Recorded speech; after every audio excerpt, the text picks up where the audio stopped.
Why are you boring? Yeah, I ask myself that frequently.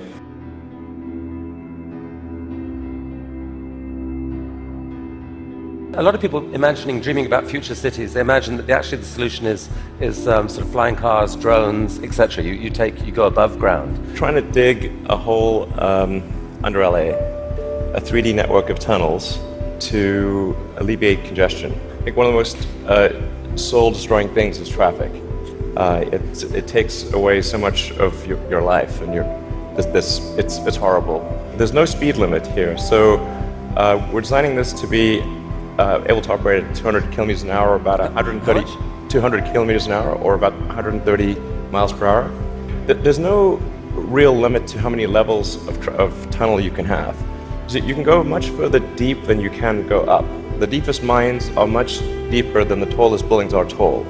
I mean, you started Tesla with the goal of persuading the world that electrification was the future of cars. Yeah. Cross country from LA to New York by the end of the year, fully autonomous. By the end of the year, you're saying someone's going to sit in a Tesla without touching the steering wheel, tap in New York, off it goes, won't have to ever touch the wheel by the end of 2017. We should be able to go from all the way from a parking lot in California to a parking lot in New York, no controls touched at any point during the entire journey. So this is allowing you to dream of this really ambitious idea of sending like many people to Mars in 10 or 20 years time, I guess. Yeah. In the next 20 years.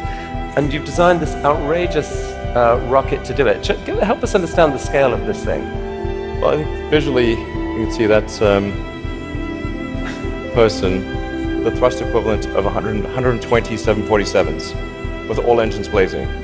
This can take a fully loaded 747 with maximum fuel, maximum passengers, maximum cargo on the 747. This can take it as cargo.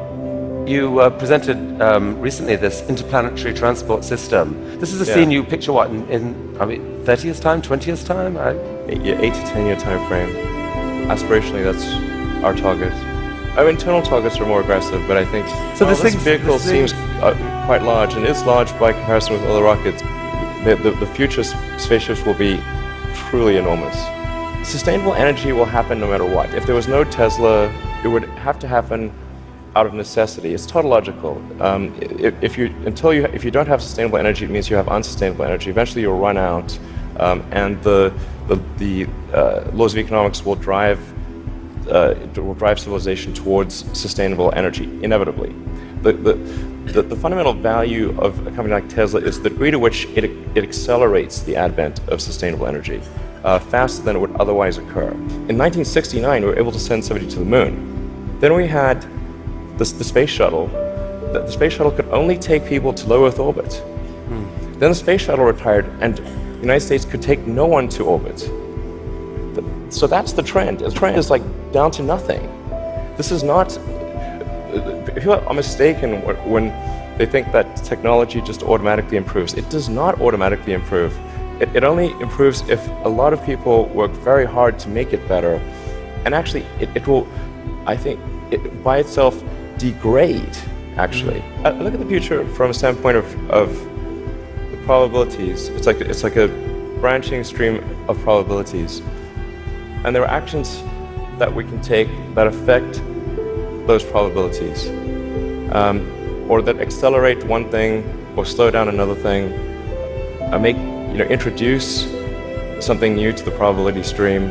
That in your mind you dream this stuff, you dream stuff that no one else would dare dream, or no one else would be capable of dreaming at the level of complexity that you do. The fact that you do that, Elon Musk, is a really remarkable thing. It's important to have a future that is inspiring and appealing. I mean, I just think that there have to be reasons that you get up in the morning and you want to live. Like, why do you want to live? What's the point? What inspires you? What do you love about the future? And if we're not out there, if the future does not include being out there among the stars and being a multi-planet species, I find that it's incredibly depressing if that's not the future that we're going to have. I'm not trying to be anyone's savior. That is not the. I'm just trying to think about the future and not be sad. You'll tell me if it ever starts getting genuinely insane, right?